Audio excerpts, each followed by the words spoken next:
Working Cows Podcast, episode 305. This episode is brought to you by Understanding Ag. Welcome to the podcast that gives producers a platform to discuss and share paradigm-challenging practices. Practices that have increased the effectiveness of their operation and the joy that their families have received from this lifestyle.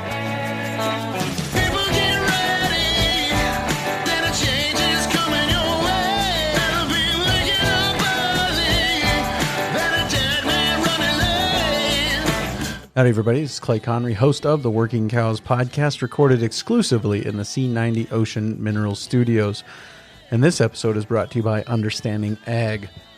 Back with another Friday episode for Understanding Ag, and talking today with Gabe Brown and Alan Williams. And we're going to talk about matching your management to your context and making sure that you're not just applying good ideas that you found other places, even though they don't fit your context. And specifically, this episode was inspired by a conversation that Gabe and I had way back when we hatched this plan to partner together on producing some content, specifically using content and ideas that Understanding Ag promotes and teaches. And I was pitching to him the idea that I was going to use a twice over rotation, and he said, you know, I don't think in our context that will do much good. In fact, I think it will probably select for shallow-rooted, cool season species, and that's, if anything, we don't need more of that in my part of the world. So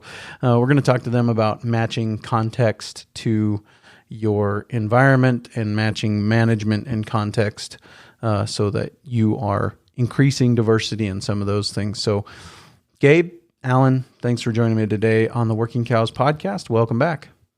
Thank you. It's good to be with you, Clay. Absolutely. Great to be here this morning.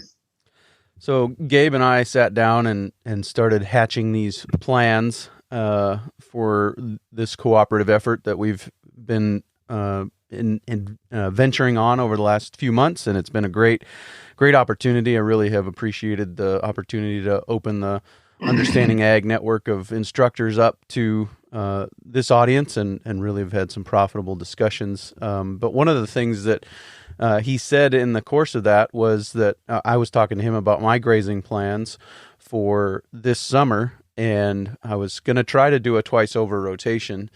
And Gabe said something about twice over rotations in this part of the world, I think specifically, would tend to select for a shallower rooted plant. And did I understand that statement correctly, Gabe? Yes, you did, Clay. And my reason for saying that is, you know, we're in an environment here in the Northern Plains where we have approximately 120 frost-free days. So we're limited a bit, both in our growing season and as you get into our environment, central, western part of the Dakotas, into Montana, Wyoming, etc., limited by moisture also. So if you're in a twice over system, there's just not enough growing days and moisture to allow those plants adequate time for recovery and rest. And because of that, they're not going to be able to develop that extensive deep root system that's needed to build resiliency into the system. And that's one of the issues that we have when we get into more prescriptive type of grazing regimes, is that we tend to narrow diversity. And when you're in an environment such as ours, that is dominated by cool season species, you're going to select even more so for those species that can tolerate extensive grazing and are such that they have the ability to just put on a seed head very quickly then. And that becomes just a survival tactic of those plants. And you'll see that over time in these systems. So let's talk a little bit more about that cool season versus warm season thing. And I in my understanding, that is as much a function, Alan, of when the moisture comes as it is what's in the seed bank. I think a lot of those, or when the moisture's still useful in the ground, maybe is a better way to say it. But I think a lot of those plants are probably present in most seed banks or in many seed banks, but the moisture isn't there, or the plant roots aren't able to use the moisture at that time because it's already been used up by other things, and the water holding capacity isn't what it should be for those warm season plants to grow in our neighborhood. Would you agree with that? Well, yes, but there's quite a few other factors that are going to influence it as well. It's inescapable, Clay, that we cannot get beyond the three rules of adaptive stewardship. The rule of compounding, the rule of diversity, and the rule of disruption. And whenever we ignore any of those three or all of those three, then we're really going to get in trouble. And we're going to do exactly as Gabe has said. We're going to narrow species diversity. We're going to narrow productivity.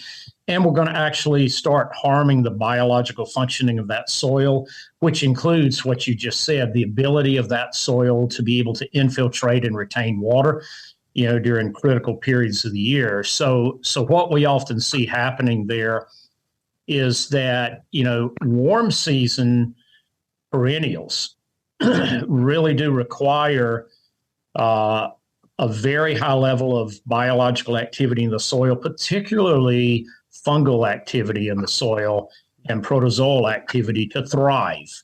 And when we implement prescriptive grazing seasons that diminish fungal presence and protozoal presence in the soil and start to collapse that aggregate, that's when a lot of these cool seasons, seem to just sort of take over and become a lot more dominant in that system.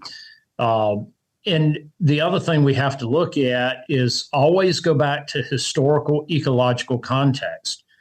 Why are the vast majority of those cool seasons that exist there today and in many of these areas there? They were brought over. You're talking about smooth brome and a whole host of other things that are not native and that were imported from Europe.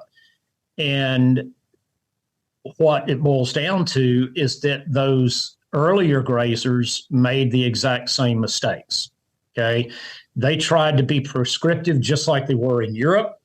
And by doing so, rather than being adaptive, they grazed out the warm seasons that had existed there for literally millennia and had supported huge herds of bison, elk, antelope, and so forth, for a very, very long time. And in grazing that out, they said, well, we can go back to what we were using in Europe. So they started introducing all of these, European varieties, and that led us down the primrose path, to where we are today, basically. Yeah, I think one of the dominant plants in our neighborhood is crested wheat, and I think the full name of that is Russian crested wheat, if I'm not mistaken. So it came from somewhere else, and it's one of those things that is really hard to get ahead of. It kind of does its thing early enough that everything else is it's hard to get anything else started in its place. So it's kind of goes back to what you're saying there. Let's talk a little bit more about something that Gabe also mentioned. There is the idea of resiliency and what we're building into these systems when we take a more adaptive approach rather than prescriptive approach, and we'd like to get there as well. But let's talk a little bit more about resiliency and kind of what we're accomplishing as we start to build resiliency. Resiliency is critical, Clay, and I would say that out of all the things that we have done very wrong over the last several decades, that has been to not foster, facilitate, and build resiliency, but to actually do the opposite.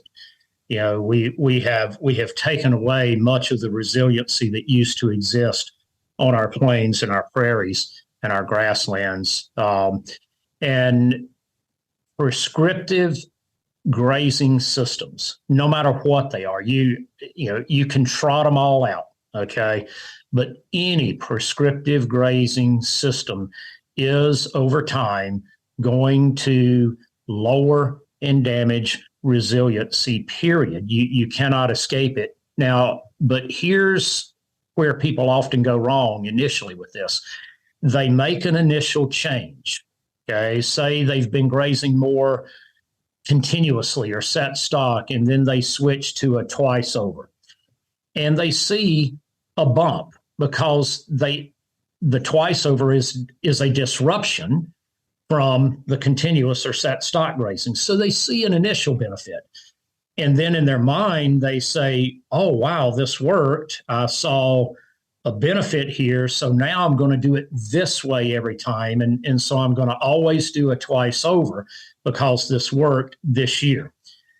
That's when they immediately have begun to start redamaging resiliency once again, because they made a change. They became non-prescriptive initially, but then they turned that particular grazing application into a prescription, and then once again started down the same path of decreasing resiliency, decreasing diversity, decreasing biology in the soil. I would like to add a little bit about resiliency. And key to building resiliency in any of our agroecosystems is building those soil aggregates to a deeper depth of soil profile. You know, Alan and I began to tell you the number of times that we've been told, oh, you don't understand, our soils aren't like that. But yet, Clay, if I would poll 100 farmers or ranchers, I would doubt more than 3 of them could tell me how a soil aggregate is formed. Yet it's the most important thing in any farming or ranching operation to their economic viability. As we implement adaptive grazing principles and rules and use those practices, we build soil aggregation to a much deeper depth. If we're able to do that, we get more water infiltration, and we obviously increase carbon content of the soil. And importantly, to expand on what Alan just talked about, we see increased numbers of fungal and protozoa activity to deeper depths. That gives you resiliency. The past 3 years were the driest 3 years ever recorded at Bismarck, North Dakota, in a row. Driest 3 years. Yet on our ranch, we never had to destock at all. We were able to produce enough forage for all of our livestock during that 3-year period. We harvested a cash crop each of those 3 years, where my neighbors only harvested 1 out of the 3 years. And what's the difference? The difference is the resiliency in the soil. The difference is that aggregation to depth. So how many farmers and ranchers have really taken a spade and gone out and looked at the aggregation at 1 foot depth of profile, 2 feet, 3 feet? You know, hate to go more than that because it's getting into too much work to dig that deep, but but fact of the matter is, as we implement the rules of adaptive grazing, we're going to increase our rooting depth, and that leads directly to resiliency. That makes us very resilient for these wide swings in temperature and moisture. That's just critical to understand. So, Gabe, if I can, I think you've mentioned that multiple times, that if you polled 100 farmers, 3 of them might be able to explain how a soil aggregate is formed. So maybe this is a venue where we should talk about how a soil aggregate is formed, just in brief, and I'm sure we'll dive into this deeper in a future episode, but I think that might be good. So very, very briefly, one of the beautiful things about regenerative agriculture and these principles, rules, processes is they're the same anywhere in the world where there's land-based agriculture, where we can implement them. And simply put, building a soil aggregate is all about sand, silt, and clay particles. All landforms have sand, silt, and clay, just in different variations, proportions, fractions thereof. Binding those sand, silt, and clay particles with biological glues and glomalin, which is secreted by the mycorrhizal fungi that Ellen talked about. So all we need to do is understand we need diversity of growing plants to capture that solar energy, to pump that liquid carbon, as Dr. Christine Jones dubbed it, into the soil to attract biology. And we need that diversity of plant species so that we can feed that biology a diverse array of these carbon compounds. That's going to provide us then with those biotic glues. And you'll see those sand, silt, and clay particles binding together with biotic glues, with glomalin for mycorrhizal fungi, along the sheaths, the rhizosheaths of those plants. If you pull up a plant, look at the roots, you're going to see those new soil aggregates being formed along that rhizosheath. And a soil aggregate will only last approximately 4 weeks. And then biology consumes those carbon compounds that are holding them together, and you need to build new ones. Yet how many farmers and ranchers really pay attention to that? And it's so critical to their profitability. You know, this really isn't very complicated, Clay. Sand, silt, and clay held together by biotic glues. Simple as that. And so the opposite of that is that the sand, silt, and clay is not held together, and it is probably, the way I understand it, would be compacted, and you can't infiltrate water and those things. Yeah, exactly. That's exactly right. It's think of when the municipality builds a new road. What do? They go disc that up. Why? To destroy the soil aggregates, which will compact that area to make for a stable bed to lay that road material on. Okay. Well, if we don't have living plants cycling that solar energy, we're not going to build soil aggregates. We're going to have very compacted soils. And that's the reason why oftentimes you see even a half-inch rainfall, you see water running off, sheet erosion off the soil surface rather than that water infiltrating. Too many producers think, woe is me. I haven't had enough rain. I'm in a drought. Well, you probably can't infiltrate the water you get anyway. So you better concentrate on building those aggregates first, and then you can complain that you don't have enough rainfall. Right. Yep. We just had a 4 to 7 inch rain, depending on where you were standing in our neighborhood a couple weeks ago, maybe 3 weeks ago now. And the people who were paying attention, I heard them say it right. I got to keep the first 2. After that, the dams were filling, which was fine. It was the first time I've had water in my dam for 3 years, so I was happy. But it is. And let me just ask, Clay, over how long a time frame did that 4 to 7 inches? 3 days. It was 2 or 3 3 days. Yeah. So, in all honesty, every drop should have infiltrated. Yeah. It should have. That's not that heavy of a rainfall event. Right. And so the beautiful thing is to get a rainfall event like that over a 3-day period. And then if your stock dams are still dry, that's a good thing. If it means it went into the soil profile. And then what you'll find is 2 to 3 days later, they'll start to fill up from underneath as that water moves through the soil profile. Yeah, if I can borrow the colloquialism, my red pill moment was Shannon Sims sharing that their plan was to dry their stock dams up because the water wasn't running off, and then fill them from the bottom. And that was 6 years ago now, almost probably, and it just blew my mind to think about that. And here I am, gonna making steps towards that journey. Now, I don't know if I'll ever get my stock dam to that point because most of my water comes from my neighbor's place. But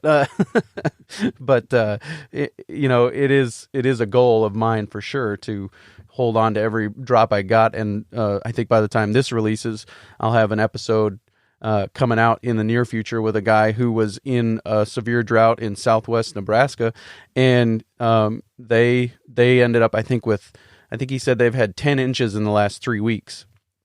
And he said, we still haven't run any water. So let's talk a little bit about what makes it adaptive. What is it that makes it adaptive? What are we actually doing to adapt to our current situations and scenarios, Alan? So, again, to be truly adaptive, and I know I may sound like a broken record, but we have to go back to the 3 rules of adaptive stewardship. We first and foremost have to realize that every single thing we do creates compounding effects that then cascade. And those compounding effects are never neutral. They're either positive or negative, right? So that's the first rule is just simply what I would call a realization rule, right? That does occur. And the second rule is the rule of diversity. That's self-explanatory. The more diversity that we can have, the better everything is going to function, from beneath the soil to above the soil, period. But where the rubber meets the road for true adaptive grazing and adaptive management is in the third rule, the rule of disruption. Yeah, and that's where we have to understand that, there's multiple disruptive events that we can introduce on a year in, year out basis that allow us to be continuously adaptive, allow us to make continuous positive incremental progress, and allow us to be able to do exactly as we've been talking about, significantly build that soil aggregate, build the diversity of what's growing there, build the productivity, the biomass production, build the phytonutrient profile that is in what all of our livestock are eating, and hence the ultimate phytonutrient profile in the end product foods that we are consuming. Yeah, it also builds habitat, for all of the other creatures in the ecosystem that we want to exist and work for us out there, from beneficial insects and pollinators to birds to many other wildlife species. So when we look at the rule of disruption, and I invite everybody listening to go to our website at understandingag.com. We've got a lot of information in our articles and so forth there about the rule of disruption. But I'll just name a few, and we can talk about them a little bit here. One is altering stock density. That is really, really important. Way too many people in their much more prescriptive grazing practices are essentially putting about the same stock density per acre on the same acre year in and year out. They're not altering that at all. I also refer to it as pulsing of stock density, but we want to intentionally alter that stock density. Another one is alter rest period. Gabe talked about this earlier. Rest is so critical. And the honest truth is, Clay, it doesn't matter whether you're in a semi-arid or arid environment or in a much more temperate environment like I am in Mississippi and Alabama, where we do get a lot more moisture. We still need much more rest than the average grazer provides to be able to have the diversity that we really want and the function that we want. Another is alter paddock configuration. Just the mere shape of that paddock can significantly alter the actual biological and fertility impact that you get. It can alter the trample impact. For instance, a long, narrow paddock is going to give me a lot more trample impact, and fertility and biological impact than a square paddock, even with the same stock density, the same acres, the same duration. Okay. Paddock direction, altering paddock direction. Contour grazing is another disruption. Too many people fail to follow contours in setting up and grazing their paddocks. This allows you to actually move biology and move biological hotspots and expand those hotspots. You can do leader follower, multi-species. Bale grazing is a disruption. Planned burns, but you've got to be careful, very careful, not to overdo burning. Too many people do that. And we can have combinations thereof. So I can actually combine multiple disruptions into the same event. For instance, I can alter stock density, I can alter paddock configuration, and I can alter rest after that grazing event into a single grazing disruption. But the key here, Clay, is to never pick any one or two of these disruptions and then always implement just that disruption. Now you have once again become prescriptive. But one thing I do want to talk about, and I'm going to talk about it from the perspective of my country, and I'm going to ask Gabe to talk about it from the perspective of his country. And we'll talk about, across North America, but this rest period, okay? Way too many people in the eastern portion of the U.S., because we do typically get more moisture, are on anywhere from a 20 to a 40-day rotation period. Yeah, so they're only providing a recovery and rest period of 20 to 40 days during the active grazing season between these grazing events. And look, that's not long enough, even in our country. Okay, what you'll see is a significant narrowing of plant species diversity. You will see a collapse of the soil aggregate. You will see roots become more and more shallow rather than reaching deeper into the soil. You will lose forage biomass productivity. You will lose the phytonutrient benefit, and you'll lose ecosystem diversity as well. So there's a whole host of things that don't happen. We have found that if we want to significantly build all of those things I just listed, even in our country, in the eastern U.S., you really need to be thinking about extending rest periods to 60, 80, 90 days, and sometimes even beyond. We'll have pastures that we may rest for 6 months or longer from time to time, to be able to add more diversity. So now I'm going to ask Gabe to talk about, more semi-arid and arid environments and what we need to do there. Sure, Alan. And for all the reasons that you mentioned, the same holds true in arid and semi-arid environments. Here in central North Dakota, where I'm at, we typically get around 17, 18 inches of total precipitation a year, although it hasn't been that lately. But even with that much precipitation, we need to extend rest periods much longer and recovery periods much longer than most think is necessary. Many decades ago, when I started down this path, I started with a twice over system. We were grazing a paddock twice, typically during the grazing season. Now realize back then, I was probably feeding hay for 5 months out of the year, so it was only about a 7-month grazing period. What I found was just what you said, a narrowing of species diversity. We were losing our soil aggregation.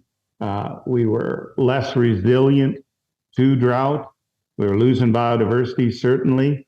And so I started to extend the grazing season. And what we have now is, again, not a set formula as how often we graze, but typically we're grazing a paddock once every 12 to 15 months, okay? However, in saying that, we will use disruption.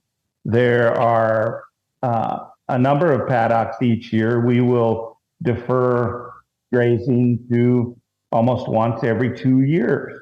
And then those are the first paddocks that we graze. We'll actually have on those paddocks in May and early June. And that allows us that disruption.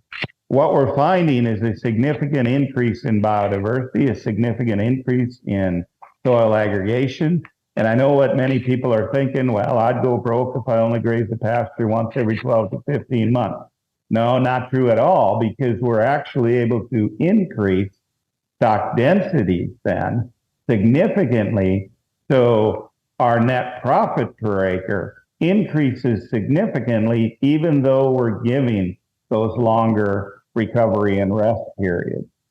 I really think as you get into drier environments, I have a good friend in very eastern Montana, they're in a 10 to 12 inch moisture environment. he's grazing approximately once every 22 to 24 months. And I've actually been on his ranch and stood in warm season grasses over 6 feet tall.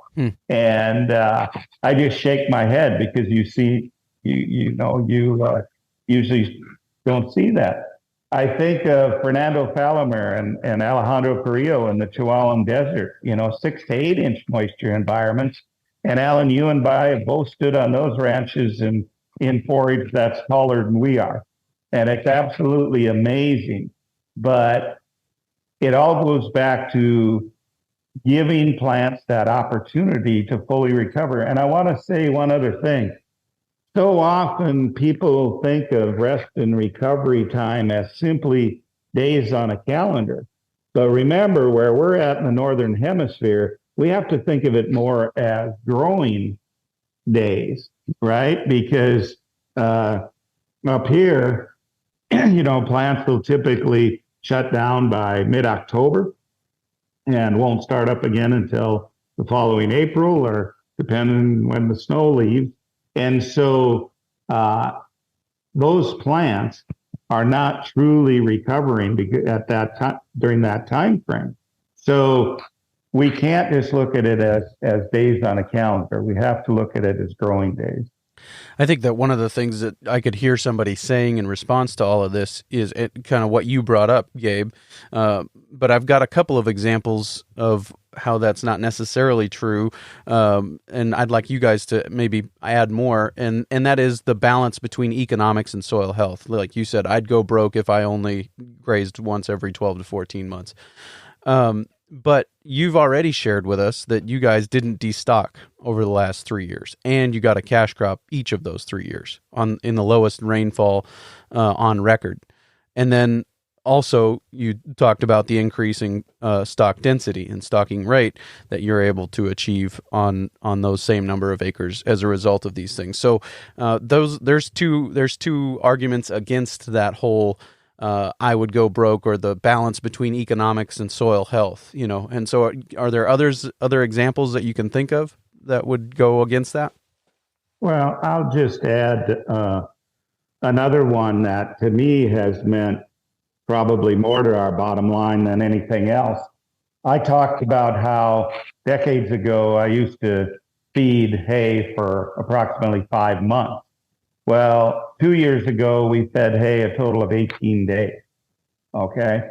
That's a big difference. Now, this past winter, we had snow that came in October. We had to start feeding cows in December, and we fed them through March. That's the longest we've fed hay in the past 10 years. But think of the dollar savings in depreciation and fuel and labor and wear and tear and equipment and just doing the chores, feeding those animals every day. Think of the health benefits to the animals being out grazing. And then I'll turn it over to Ellen to talk about the epigenetic effects, because now we have built a cow herd that, my goal, I always joke to people, is I want our cows to be able to winter on a rock pile.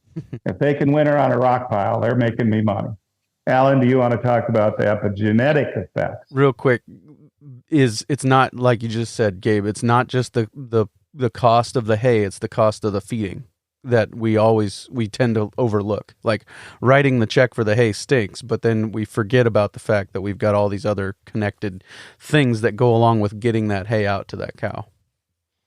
Yeah, absolutely. And, when we do feed hay, we bale graze all the time. Even this past winter, we had over 120 inches of snow this past winter. Our cows were out bale grazing. Yeah, we were feeding hay, but they were using their 4 legs. They had to get out and get through those drifts, get to the bales. And there was actually times where they were eating down to the bales because the snow was packed so hard. But think of the dollar savings there. Think of the savings. I used to start 2 tractors every day, loader tractor, the feeder wagon.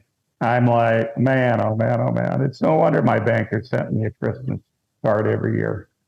Yeah. Epigenetics, Alan, tell me about that. Yeah. And before I jump into that, let me just make a comment here. So from a pure economic standpoint, when is the worst time of the year to be running a tractor? In the winter, right? I mean, you're going to have the most wear and tear on that tractor. You know, you're going to have a lot of depreciation. You're going to have repair and maintenance, everything else. I mean, it's just the absolute worst time of the year to be running equipment, because it just absolutely, whether it's in Gabe's country and you're in deep snow, or it's my country and you're deep mud, you know, you're tearing the crap out of your equipment, as well as tearing the crap in my country out of your land, right? So we have to think about that as well. And by the way, Clay, if I've got somebody on a tractor all day, every day putting out hay, guess what? Other things are not getting done, right? Their butt is seated in a tractor, and that means that they can't be doing other things that we really need to have happen on the farm or the ranch. And they're not observing, Clay. I'm sorry, but you cannot make adequate observations when you're running a piece of machinery. You just can't. And nobody can convince me that you can, okay? Because I've sat in that machinery as well, way too many years, and you're not. So we're failing to do our job, to be quite honest with you, you know, when that occurs. So now, that being said, now we'll transition to epigenetics. And let me use this example here. I think would be a great lead into that. So a couple of weeks ago, we had a University School of Veterinary Medicine come out to the farm in Alabama to do a farm tour. Okay, so we had several of the veterinary faculty, and they were bringing third and fourth year, you know, clinical rotation students with them. So we had all of these third and fourth year large animal clinical rotation students, as well as the faculty there. And they wanted to see all of the different enterprises, the cattle and the chickens and the sheep and the pigs and so forth. And we took them out to the cattle first, and we just happened to take them. Our main mob just happened to be, you know, at one particular part of the farm on that day. Gabe, you'll know where I'm talking about, the big lake, okay? And around the big lake, it's a very recently constructed lake, just 3 years ago that we finished construction, and it's a 100-acre lake. So we ran 350 horsepower tractors with big pans digging that sucker out for 2 years, you know, so that land was absolutely beat up, you know, and it was just a lot of bare dirt, you know, after all the construction for the lake, and heavily compacted. We planted nothing there. We have just simply utilized the cattle since then to be able to, you know, repair, rebuild, restore, and build diversity and forage production. So we happened to have the main mob grazing there, and we took this veterinary school group in there. And honestly, it's still one of our very worst pastures right now, because it's just 3 years removed from the construction. And one of the first comments that all of this group of veterinarians and veterinary students made was, "Wow, this is a bunch of grass." And we were like, "No, this is our worst pasture." And they said, "Well, every other farm that we've been on this spring doesn't have near this amount of grass." Yeah. And so I asked them to look around, you know, and to tell me, we had a people mover, you know, our people wagon. I made them get off, and I said, "Walk around, and I want you to identify for me, you know, as many different plant species as you can count out here." And as they were doing that, I asked for a show of hands. I said, "So how many of you, you're all going to be veterinarians, how many of you have ever had a botany or plant ID course?" Only one of them raised their hands. Only one. And so I then asked, I said, "So do you not think that different plants contribute different types of nutrition to livestock?" And they said, yeah. And I said, "And are certain plants maybe medicinal in nature?" And they said, yes. And then I said, are certain plants potentially toxic if they consume too much of it? And they said, yes. And I said, but you've never taken courses to identify these plants. and they said, well, no. And so immediately I showed them an app on the phone. I said, look, you're all going to be veterinarians. Put this app on your phone. You need to know this. But then I asked them, I said, so do you think that maybe enhanced diversity out here of plant species can impact epigenetics of these livestock? And I'll give you a quick and dirty definition of epigenetics. Epigenetics is the influence on environmental factors on degree of expression of genes in an organism. So basically what that means is think of a light switch on the wall with a dimmer on that light switch, right? I can leave the dimmer alone and I can turn the light either all the way off or all the way on. Or I can take the dimmer switch and I can alter the degree of light that is shining, either from full light down to very dim light, right? Our genes work the same way. Gene expression works the same way in any organism for any pair of genes. Those genes can express themselves anywhere from 0 to 100% or anywhere in between. And epigenetics is what determines that, bottom line, okay? The degree of expression of a pair of genes in an organism for all gene pairs. So epigenetics plays a critical role in how well our livestock function, how healthy they are over lifetime, even the longevity, the fertility, all of these important economic factors. So I kept relating back to this group of veterinary students. How does the way we manage influence epigenetics?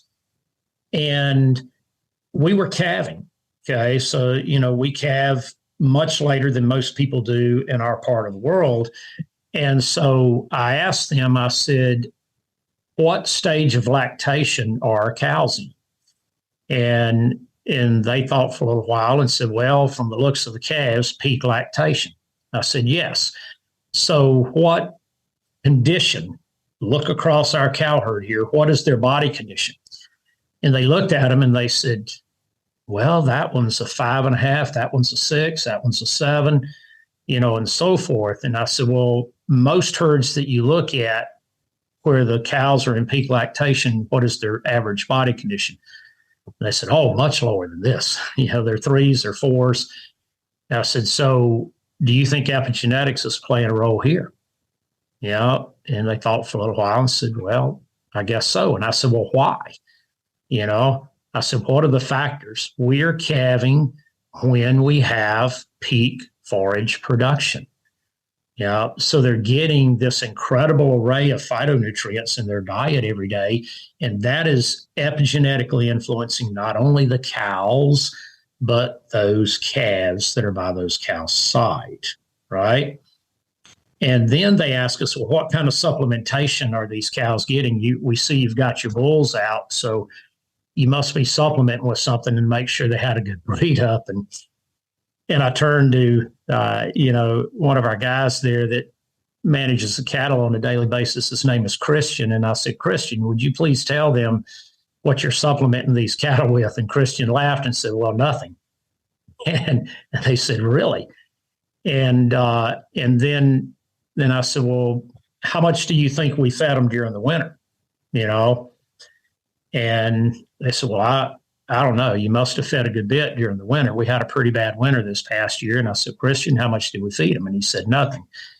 And then they asked, how much hay did you feed them? And again, Christian said, none. They grazed through the whole winter. Not a bale of hay was fed to this group of cows all winter. And at every point in that conversation, I kept going back to epigenetics. How, if they're grazing all winter versus us hauling hay out all winter, how is that influencing epigenetics positively or negatively? And then I asked them, because they're veterinary students, I said, so how do you think ultimately positive epigenetic influences are impacting herd health. And again, they looked at each other, thought for a while, and said, well, I guess it's got to be pretty positive. And I said, absolutely. And so my ultimate question to them was then, as a veterinarian, do you think it is more important to diagnose and treat or to help clients prevent? And, they really couldn't answer it any other way. They knew they couldn't. And they said, well, to help prevent. And I said, that is precisely right. I said, the honest truth is, guys and girls, that if all you're doing is thinking about diagnosing and treating, as a rancher, you are of no use to me. And I said, and if that's what's occurring, what do you think is going to be happening epigenetically? And they said, well, that's probably going to negatively impact epigenetics. I said, precisely. How many times do you anticipate the university coming back? Clay, I actually thought about that because I mean, honestly, we challenged them hard. And I even challenged the veterinary faculty hard, on all of these points. And I thought that precise thing when they left that day. Will I ever have another group of School of Veterinary Medical students show back up out here? Gabe? Clay, I just want to spin off of what Ellen said a little bit. And the importance, I hope people grasp it, what he said, how Christian was asked how much hay was fed all the winter, none. Well, up here in the Northern Plains, I mentioned a year ago, we were down to 18 days of feeding hay. It's epigenetics that allow our animals to have the fleshing ability and the ability to convert those lower quality forages and to be able to survive on that. If ranchers want to positively influence their bottom line, they need to focus on epigenetics. If you could imagine in your mind what it must have been like, hundreds of years ago with the herds of bison roaming the Northern Plains. Okay, did those bison get thinner during the winter? Now, obviously they migrated some, but yes, they obviously did. Okay, yet look what happened. Ellen mentioned it. They were calving at peak forage production, animal will cycle earlier, an animal that is gaining weight or a fat animal. Okay, it's the animal gaining weight. If you were to come and look at our cow herd, 1st of April, when we're just weaning calves that are approximately 9.5, 10 months old, they're pretty thin cows. They're going to be body condition score 3.5 or 4. Okay, we start calving May 15th. You wouldn't recognize that cow herd in that 45 days later. They blow up like ticks. Why? Because they have the epigenetics to be able to convert that forage. And I think that's key for profitability. Too many ranchers are solely concerned with what the feedlot wants, what the packer wants. Okay, I'm sorry, but I would much rather have a cow herd that is adapted to my environment and my ranch. They're going to make you way more money than focusing on what the feedlot or packer wants. And I hear way too many people saying, but they won't buy your calf. Bull, they won't. They'll pay top dollar for your calves. We see that over and over again. So I just wanted to make that point. I think that what we do when we supplement, when we feed, when we do replacement feeding rather than supplemental feeding, I think what we do is we tell our cows, you don't live where you live. And so we shut down epigenetic expression. And then also on top of that, the compounding and cascading effects that we like to talk about is that those cows think, I don't live where I live, so I can get bigger than I would be otherwise. And then they become more in need of future supplementation. And I also think the opposite is true. If you take away that supplementation, especially on the replacement heifer development side, those animals will be a lot smaller than their mothers. They don't put on the frame that they would otherwise. And, we can talk about all the things that go along with that. We shut down long bone growth in the, in the front end because those sex hormones start to produce in those cows, and, they become a different animal than their mother, I think. And it doesn't take generations and generations. It takes, I think you can do it in one, honestly, if you just take away those supplements from those replacement heifers and then expose them for a short period of time and find out who's really fertile. And you would be surprised how quickly that can happen. Am I treading on thin ice here, Alan? No, I mean that, there's a lot of fact to that. And, and when we look at, if we need to frame our cattle down, it's really pretty simple. Frame score and mature body weight are what we call additive genetic variants, and the offspring are going to typically tend to be the average of the two parents. So if we have frame score 5 and 6 cattle, for instance, and we want to take them down to a 4, you're never going to do that if you're still using frame 5 bulls. It's just not going to happen. So, if I've got frame 5 cows and I want to take them to an average of frame 4, I've got to think about using, at least initially, frame score 3 bulls to be able to get that accomplished in those offspring. But one point I want to really drive home here, Clay, is the very substantial economic and financial benefits of positive epigenetics. When we think about the ability of those cows to survive and thrive, as Gabe has described in his environment, and I have described in mine, then just think about all the things we did not do. We didn't have to put up all of that hay to then not feed all winter. So there's a lot less hay making in the summertime. And that's not just the financial benefit is not just that we didn't make hay and we didn't run those tractors to make that hay for the winter, but it's also the fact that we reallocated that same labor, to doing something that was far more beneficial to us. And then again, the same thing in the wintertime. When all we're doing in the wintertime is the same thing we're doing in the active grazing season, and we're just moving a poly wire, and the cattle are moving themselves from paddock to paddock to graze stockpile, and we're not cranking machinery to go out there and place bales and feed bales and all of those types of things, then that's, again, a substantial savings. And again, not just the direct savings of not cranking that piece of equipment, but also the reallocation of labor to doing other things that are far more beneficial to us economically on the farm. So, and as we continue to implement those types of practices and reduce that reliance on those inputs, then we continue to see one of the things, Clay, is we do not know what the limit of epigenetics is. Okay. Just like we don't know what the limit of the soil biology is.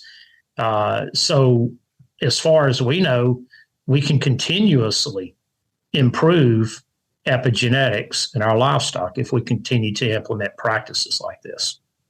Very good. And this might sound like two separate discussions, but really it's one discussion, right? Because we're managing wholes. We're not managing siloed resources.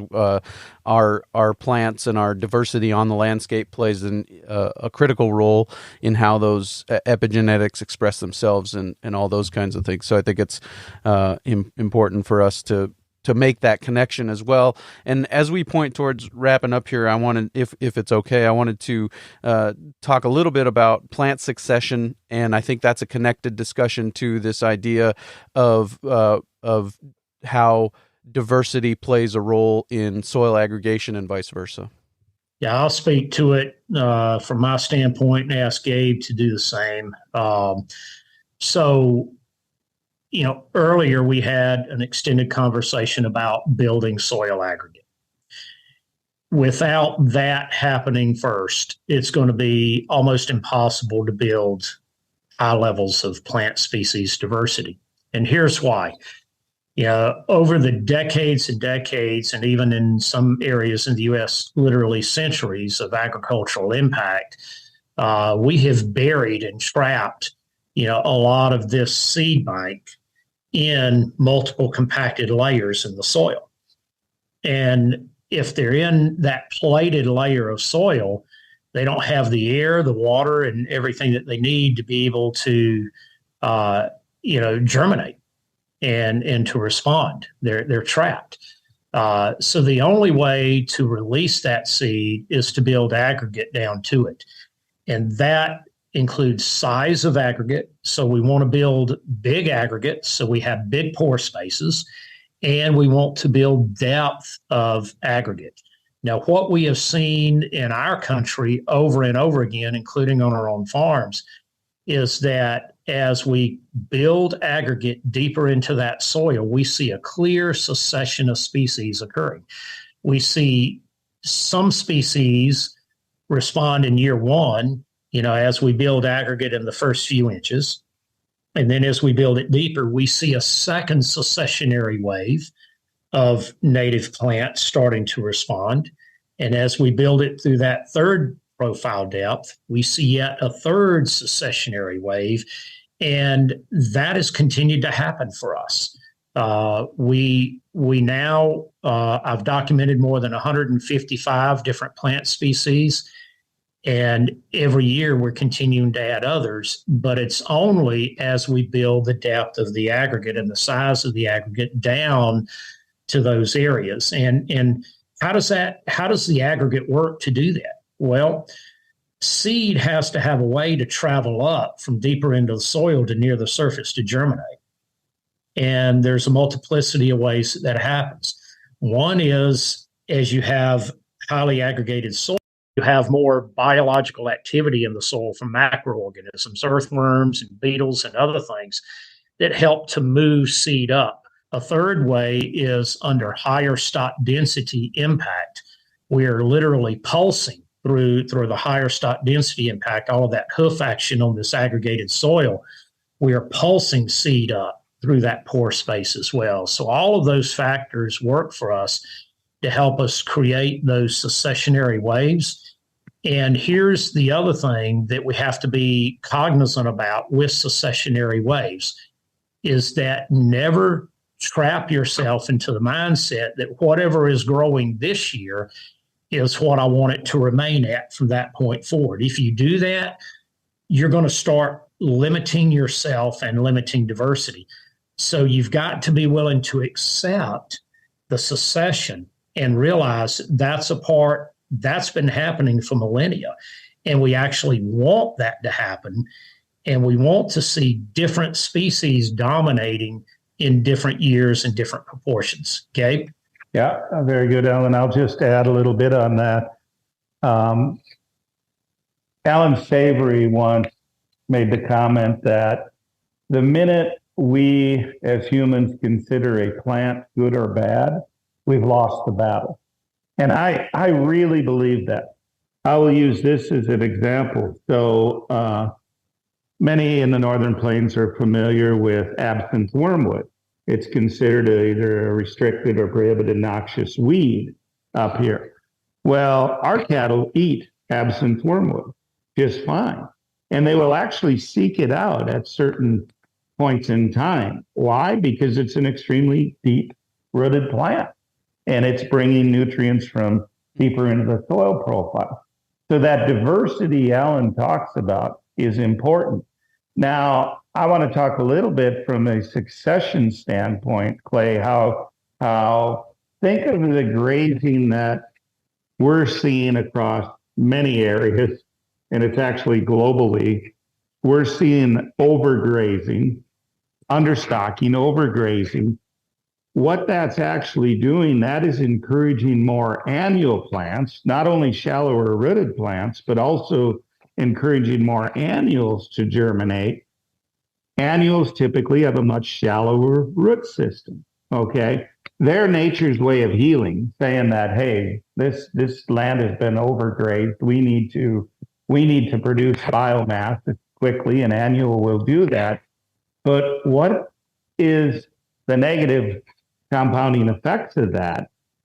Yes, it provides a positive in that it produces some biomass, But with that shallow root system, we're not able to build those aggregates to depth to access those other layers of that latent seed bank that Alan talked about.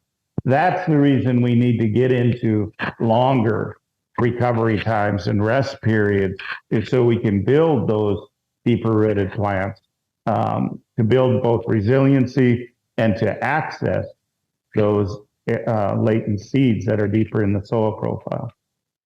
Yeah, very, very good. Really appreciate this. Really appreciate the time today from both of you gentlemen.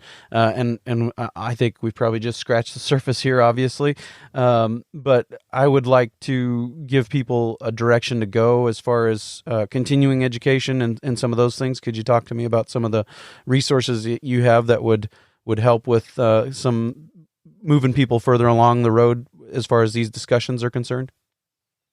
Absolutely. So first and foremost, they can go to our understandingag.com website. We have literally reams of articles there on the website, and we're constantly, posting new articles there, new material. We also have lots of podcasts, links to podcasts, such as this one, and webinars, archived webinars. We have case studies that are very pertinent to many people. And then we have online courses. So we have Regen Ag 101. We have an adaptive grazing online course that's available. And then they can go to our soilhealthacademy.org website.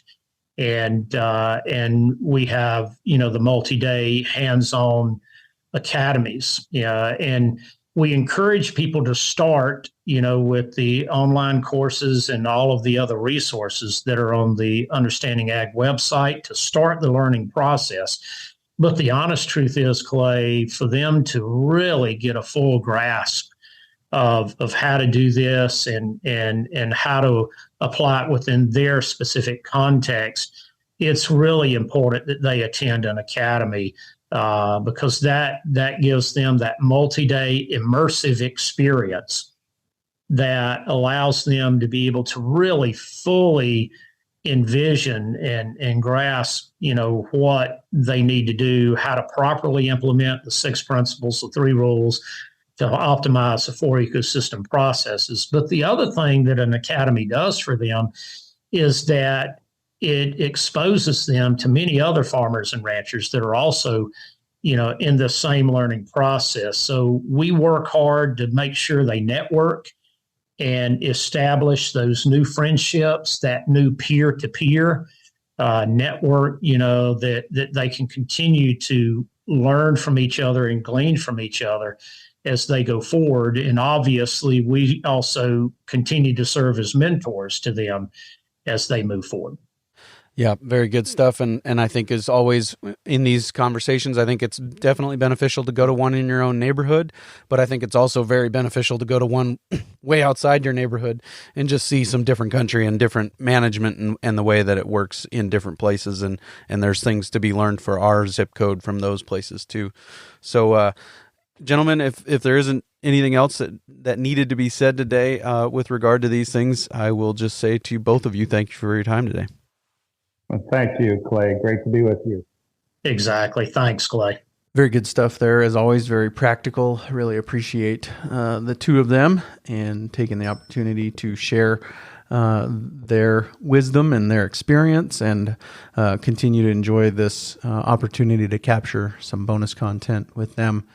Coming up next on the Working Cows podcast, we'll have an episode with Jeff Pribino. Now, Jeff is the father of Logan Pribino. Logan's been a guest a few times on the Working Cows podcast and recently was a guest on Ranching Reboot with Brian Alexander. I encourage you to go check that out. 2 of those guys together talking ranching, and from a big picture perspective, I think can't help but be a good conversation to check out. So, but we're going to talk to Jeff kind of about his family's history and how they got started, but then how they've kept the ranch in the family and some of the things that they've done over the years and throughout the generations to continue to transition that operation to the next generation. So really looking forward to sharing this conversation with you. It was fun to go there and see the wine glass operation in person and to get to sit down with Jeff in his office and record the episode live. So that will be coming your way real soon on another episode of the Working Cows podcast. We'll see you then.